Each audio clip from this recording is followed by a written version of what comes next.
markii beer laga hadlayo koo wax laga hadlayo abuur way that's why anaga aan u hormarinaynay shirkadeeni abuurka soo saarta ee seed production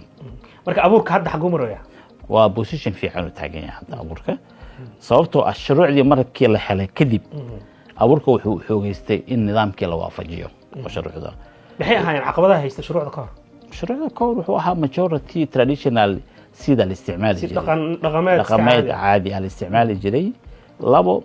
dalkan abuurka saliska keeni jiray oo hay'adaha ay keeni jireen kuwa dalka anfacay iyo kuwa aan anfacayn labadaba marka tusaale kuwa anfacayn maxaa ka wadaa marka waxa kamid ah qofkan beerleyga ah wuxuu u baahan yahay abuurka uu abuuranayo inuu yaqaano miraha uu ku rido saddexda mir uu ku rido inay u soo dhalanayso sometimes waxa dhacda ninka beerleyda ah hay'adaha inay siiyaan hybrid seed wax la yiraahdo jiro seedka waxa ah mid commercial loogu talagalay oo asal uu ka yimid wadamadan horumaray taasoo ah yeldigiisa badan seedkaas abuurkaas laakiin hal mar kaliya ku soo baxaa inaad adiga sabulkii goosatid aad meel dhigatid si traditional way-ga hadhowtiin aad beeratid ma dhici karto waa garta marka abuurada hay'adaha modification iyo laga bedelay maya GMO ma leeyahay hadda waa hybrid systemka dunida la isticmaalo waa hadda oo ah in abuurkaasi waxa la isku dararto abuurkaas markii hybrid laga hadlayo gene kala duwan la isku keenaa oo mid drawdka uu adkeysan kara ama abaaraha qalaalka adkeysan kara mid cudurada oo kale uu adkeysan kara mid maxaa la dhahaa biirada adkeysan kara mid maxaa la yeldigiisa ama wax soo saarkiisa uu badan yahay wixii marka laga dhigaa hal xabal isugu geeyaa halkaas markii la isugu geeyo companygii waxaas ka shaqeeya research centerkii ka shaqeeya ayaa wuxuu bilaabaa marka production inuu soo saaro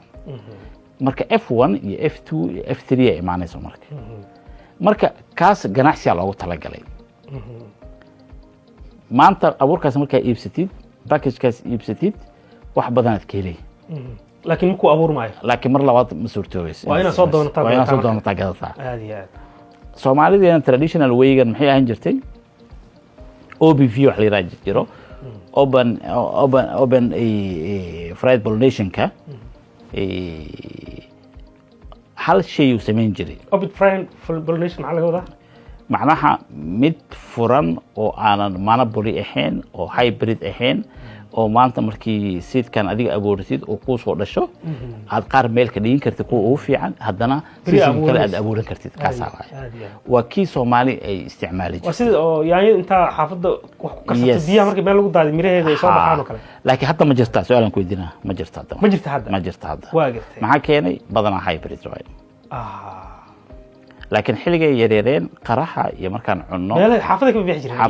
حتى sometimes واحد عيسي قراحة واتقانا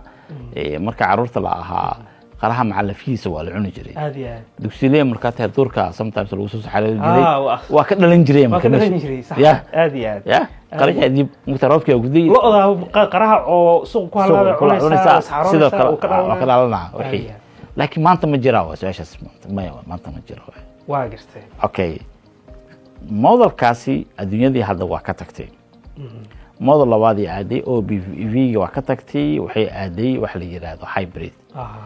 wadamada qaarkood oo waxay joogan maxaa la dhahaa GMO sida Mareykanka oo kale sidii hore joogan ma GMO waxa la yiraahdo waa modify genetic oo la isku keenay oo aad uga duwan systemkan oo yeldigiisa sareeyo laakiin waa ka sii sareeya laakiin cuduradiisa badan asigana waa gartay cuduradiisa badan that's why production kan aad u sareeya marka cuduradu ma waxa ku dhacayaan miraha mise dadka ku dhacayaan maya fiiriye cuntada seedaba waxa ah cuntada dhinacyo badan laga ilaaliya hadda cuntada Europe oo kale markii laga sameeyay oo kale Europe waxyaabaha ay beertan qamadiga kamid ah baaliga kamid ah